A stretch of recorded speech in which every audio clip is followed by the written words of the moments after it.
12వ అంతర్జాతీయ యోగా దినోత్సవానికి ఇక్కడికి వచ్చేసినటువంటి మన జిల్లాధికారులకి అండ్ యోగా సాధన చేయడానికి వచ్చినటువంటి విద్యార్థులకి అందరికీ best wishes.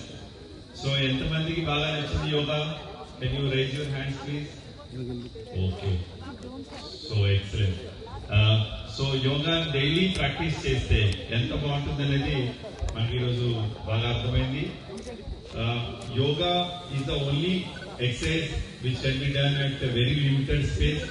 You can do indoors also, and there is no need for any equipment also.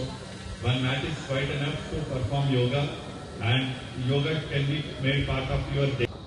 శరీరాన్ని ఎక్కువగా కష్టపెట్టాలి, మనసును కొంచెం ఎక్కువగా బయటికి వెళ్ళకుండా ఇన్వాల్వ్ ఎక్కువగా పెట్టుకుంటుంటూ కామ్గా పెట్టుకోవాలని చెప్పారు. So this body which we use every day for our daily course, we have to ensure that it gives sufficient flexibility, sufficient oxygen to perform better in your daily life. And అదేవిధంగా mind ని ఎక్కువగా అనవసరమైన విషయాలు వెళ్ళకుండా involve చేయడానికి కూడా యోగా దోహదపడుతుంది. So ఒక మంచి కార్యక్రమం గౌరవ ప్రధానమంత్రి గారు ప్రకటించడం, ఈరోజు యావత్ భారతదేశం అంతా కూడా ఈరోజు యోగా చేసుకుంటున్నారు. మన ముఖ్యమంత్రి గారు అమరావతిలో చేస్తున్నారు, ప్రధానమంత్రి గారు పశ్చిమ బంగాల్లో చేస్తున్నారు. ఈ రోజు ప్రతి ఒక్క మండల హెడ్ క్వార్టర్స్ లో గ్రామ స్థాయిలో కూడా మన జిల్లాలో యోగా జరుగుతుంది.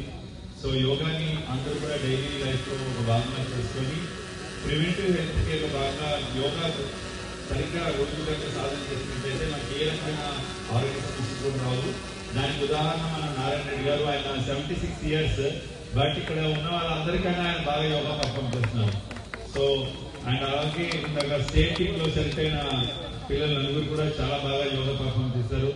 So I thank all of you for organising this such a beautiful event, and special thanks to our joint collector Maurya.